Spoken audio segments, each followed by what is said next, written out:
Pour redonner à l'alimentation la valeur qu'elle mérite, il faut que le consommateur puisse être pleinement acteur de ses choix alimentaires.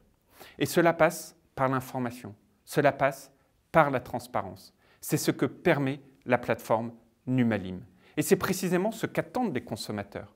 Une information fiable, actualisée, pour accepter de payer le juste prix. Ils ont besoin de garanties sur ce qu'ils achètent. Numalim, c'est un projet original à plus d'un titre, par cette technologie innovante, par cette gouvernance associant tous les maillons de la chaîne, mais aussi par cette éthique, avec la mise en place d'un comité scientifique. Le gouvernement soutient pleinement cette démarche. Il faut accélérer le déploiement de Numalim. Pour cela, c'est maintenant aux entreprises de s'impliquer dans la réussite de ce projet. Je les encourage vivement à mettre leurs données à disposition pour ce projet. Et cela est d'autant plus important que Numalim permet d'instaurer de la transparence et donc de recréer de la confiance entre tous les maillons de la chaîne alimentaire. Cette transparence, elle est essentielle pour aboutir à une création de valeur équitable au profit des agriculteurs, mais aussi de tous les autres acteurs de la chaîne agroalimentaire. C'est un outil nouveau et innovant qui apporte des réponses aux exigences des consommateurs et qui permet de redonner de la valeur à l'alimentation. Bonjour à toutes, bonjour à tous. Je suis ravie de pouvoir m'adresser à vous dans le cadre de cette conférence de presse et je tiens à remercier M. Philippe Thilousbord, président de Numalim, et Jérôme François, directeur général, de m'avoir invité à y participer. C'est l'occasion d'échanger à propos des enjeux numériques et sociétaux auxquels la plateforme Numalim doit permettre de répondre. C'est aussi l'occasion de rappeler le soutien de l'État à ce projet et le rôle primordial que nos entreprises agroalimentaires ont vocation à y tenir. L'industrie agroalimentaire, c'est 15 000 entreprises de toute taille et 430 000 emplois partout en France.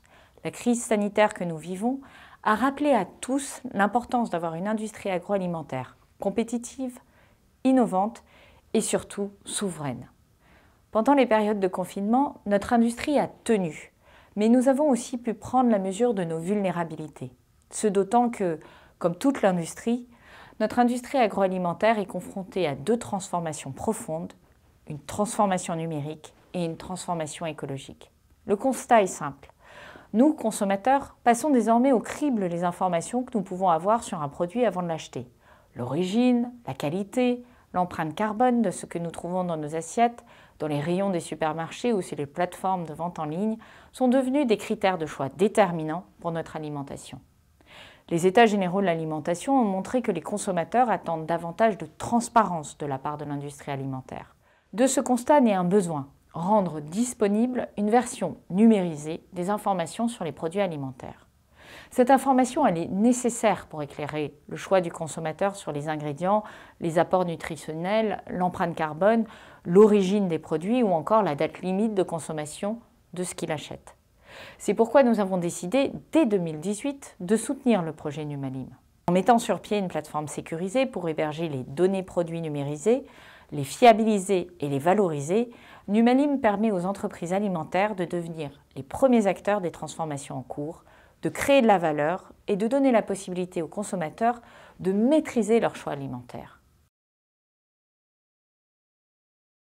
Moi, je me suis engagé très vite dans Numalim parce que j'avais le sentiment, l'intuition qu'effectivement les données, c'était quelque chose d'important. Et si en tant que chef d'entreprise, je regardais ce qui se passait dans le monde avec les GAFA, avoir l'intuition qu'évidemment les données, c'est quelque chose de très important.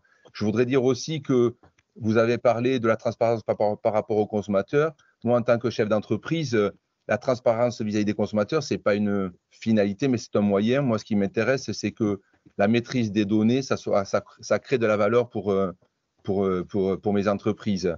Et donc, moi, j'invite beaucoup les entreprises comme Pierre, les PME à s'engager, puisque grâce à Numalim, ça justement nous permet d'avoir une béquille, d'avoir un soutien pour pouvoir travailler sur nos données sans que cela constitue un engagement trop chronophage. De nombreux défis que j'ai découverts peut-être tardivement, mais quand on produit des pickles qui viennent d'un peu partout dans le monde et qu'on veut relancer des filières en France, il y a des milliers, peut-être des centaines de milliers de données qu'on doit gérer et qui peuvent poser de problèmes puisque la crédibilité de ces données est sans arrêt à valider. Et ce que j'ai évidemment beaucoup chez Numalim, c'est le collectif. C'est-à-dire qu'on dépasse simplement un groupe de PME ou d'entreprises, on dépasse le clivage consommateur, agriculteur, entreprise. Numalim, c'est un groupe qui veut, collectif, qui veut donner de l'information la plus objective possible et sans querelle de chapelle. Et donc ça m'a bien plu et c'est pour ça que je suis aujourd'hui impliqué chez Numalim.